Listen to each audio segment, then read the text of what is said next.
अभी कुछ दिन पहले ही मौत को चकमा देकर बाहर आई लड़की की बहादुरी की कहानी आज मैं आपको सुनाने जा रही हूँ। तो चलिए सुनते हैं उसकी कहानी। बलजीत कौर हिमाचल प्रदेश की बेटी है और उसने इतिहास रच दिया है। बहुत कम समय में जो उन्होंने रिकॉर्ड बनाया है वह भारत के लिए उपलब्धि है और वह रिकॉर्ड यह है कि उन्होंने 1 महीने से कम समय में एवरेस्ट समेत 4 ऊंची पर्वत चोटियों पर फतेह हासिल की है। ऐसा करने वाली वह पहली भारतीय पर्वतारोही बन गई हैं। लेकिन इस सफलता को पाने के लिए बलजीत कौर ने बहुत ज्यादा मेहनत की है। बताती हूँ उनके बारे में। आज मुझे बताते हुए बहुत खुशी हो रही है कि जो बलजीत कौर है वो हिमाचल की रहने वाली हैं और उससे भी ज्यादा खुशी की बात यह है कि वह मेरे ही डिस्ट्रिक्ट की रहने वाली हैं, अर्थात सोलन डिस्ट्रिक्ट की रहने वाली हैं। सोलन डिस्ट्रिक्ट में कंडाघाट तहसील में उनका गांव आता है। उनके पिता अमरीक सिंह हिमाचल प्रदेश ट्रांसपोर्ट कॉरपोरेशन में बस ड्राइवर हैं और उनकी मां शांति देवी हैं, वो हाउसवाइफ होंगी।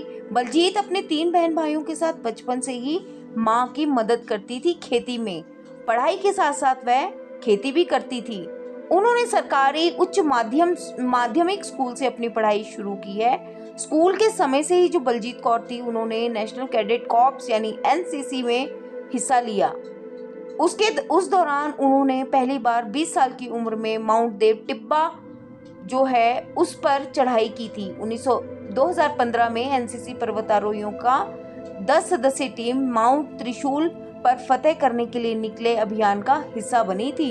माउंट त्रिशूल की ऊंचाई 7120 मीटर है। खराब मौसम के कारण टीम 6350 मीटर ऊंचाई तक ही पहुंच पाई। हालांकि 1 साल बाद फिर से माउंट एवरेस्ट के लिए एनसीसी अभियान का हिस्सा बनी। चढ़ाई के दौरान उनकी टीम 8548 मीटर तक ही पहुंच पाई थी, लेकिन ऑक्सीजन मास्क खराब होने की वजह से बलजीत को वापस बुला लिया। अगर जिंदा रहेंगी तो ही एवरेस्ट चढ़ेंगी। उन्हें सबसे ज्यादा दुख यह था कि उनका ये जो अभियान था वो असफल हुआ। टाइम जरूरी नहीं था। उन्हें ये लगा कि इतनी नजदीक आकर एवरेस्ट के इतनी नजदीक आकर भी वो एवरेस्ट को नहीं पा सकी। कैंप 4 से नीचे उतरी तो देखा खड़े होकर कि शिखर सामने दिख रहा था और हिमालय की तरफ इशारा करके उन्होंने कहा कि इस बार तो तुमने मुझे मना कर दिया ना, लेकिन मैं मेहनत करने वापस जा रही हूँ, वापस आऊंगी, मुझे रोकने की कोशिश करना।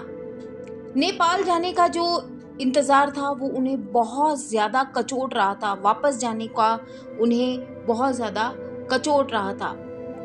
एवरेस्ट पर चढ़ने के लिए जब कौर को अगला अवसर मिला तो उन्होंने पर्वतारोहण की दुनिया को ध्यान से देखा।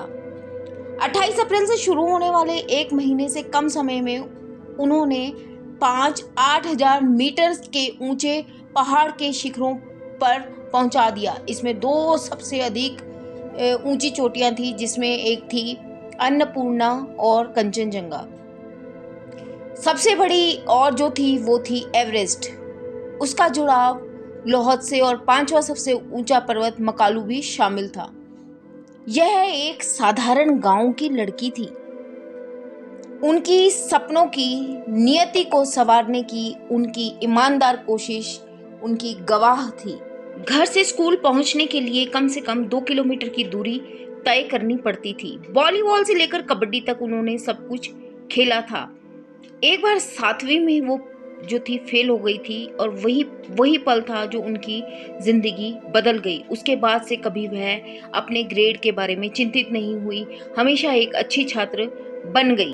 रूढ़िवादी गांव होने के कारण उनकी माँ को हमेशा यह सुनना पड़ता कि 3 लड़कियां तुमने पैदा कर दी हैं। उनका जीवन आसान नहीं था।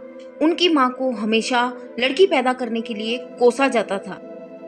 4 भाई बहनों में सबसे बड़ी होने के लिए उनके ऊपर परिवार की जिम्मेदारी थी वो बहुत ज्यादा थी। उनकी माताजी पशुपालन करती थी और खेती का काम करती थी, तो पूरे परिवार को देखना उन्हीं की जिम्मेदारी थी। 8 साल तक तो वह अपने परिवार के लिए खाना बनाती थी और स्कूल नहीं देखा था।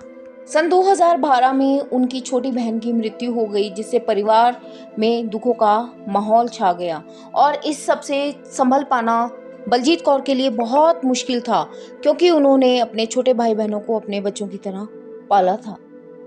कुछ दिन बाद वह अपने माता पिता के पास गई और उन्होंने कहा, आज आपने एक लड़की खो दी है और शायद आपको इस बात का पछतावा है कि आपने उसे मना किया। कृपया मुझे अपने तरीके से काम करने की आज़ादी दे दीजिए। उनकी इच्छा थी कि वे सेना में भर्ती हों और इसी कारण उन्होंने एनसीसी ज्वाइन कर लिया। उस दिन के बाद उनके माता पिता ने उनका हर चीज में समर्थन किया।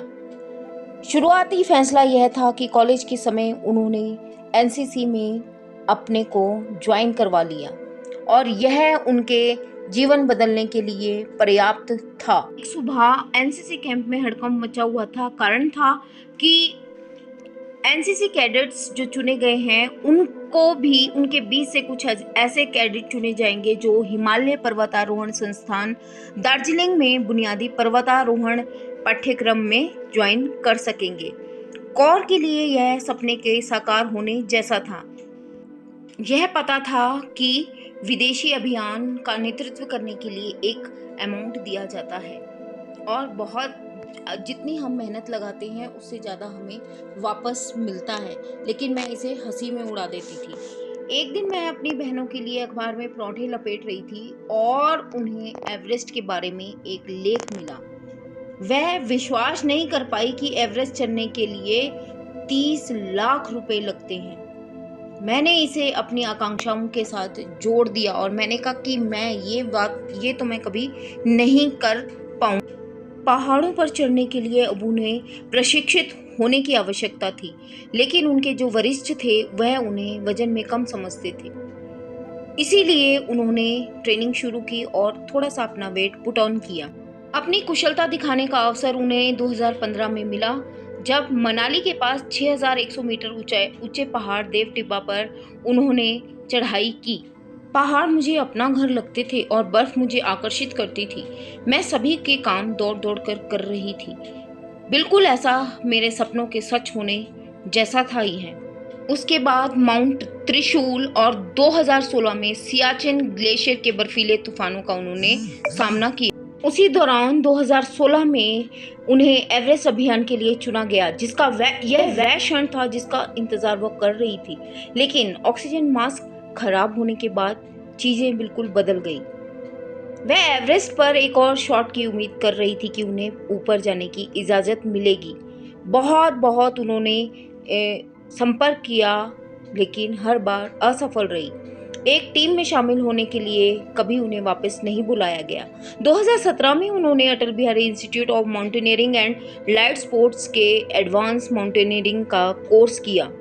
उनका एक ही उद्देश्य था, माउंट एवरेस्ट को फतेह करना और उसके लिए पर्याप्त धन जुटाना, जिसका उन्होंने बहुत चीज़ों में जैसे नुक्कड़ नाटक किए, स्टेज शो किए, नृत्य सिखाए और बहुत चीज़ों की उन्होंने कड़ी मेहनत की, खेतों में कड़ी मेहनत की, दूसरों के घर के कपड़े और बर्तन भी धोती थी। वह इतनी कड़ी मेहनत की और धन इकट्ठा की। बहुत लंबा इंतजार था 2016 के बाद का। 2021 में उन्होंने एवरेस्ट पर्वतमाला के लिए एक भारतीय पर्वतारोहण फाउंडेशन अभियान में चुना गया।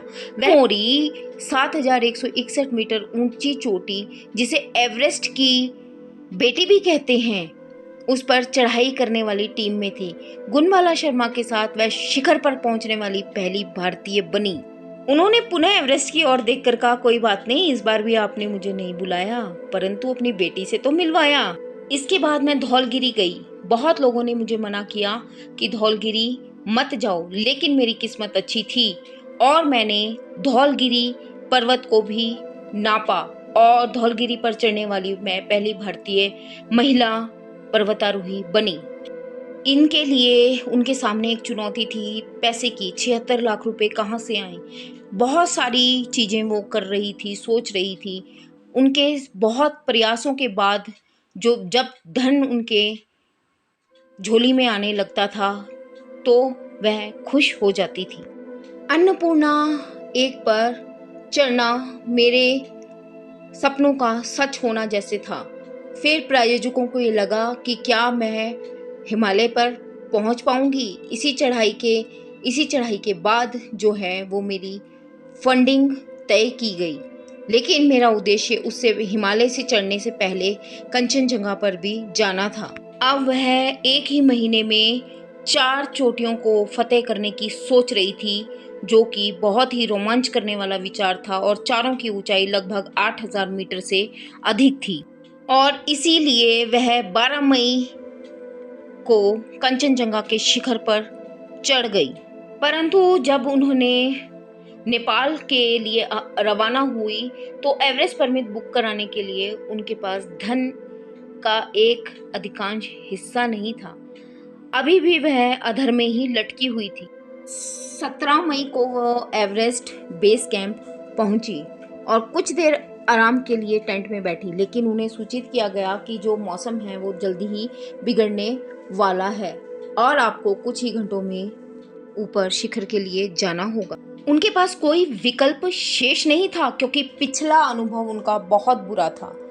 पहाड़ पर कुछ और पर्वतारोही थे। जब वह शिखर की ओर जा रही थी, बर्फ जो थी उनकी यात्रा को कठिन बना रही थी। फिर भी वे अपने पर्वतारोही साथी मिंगमा शेरपा से आगे निकली।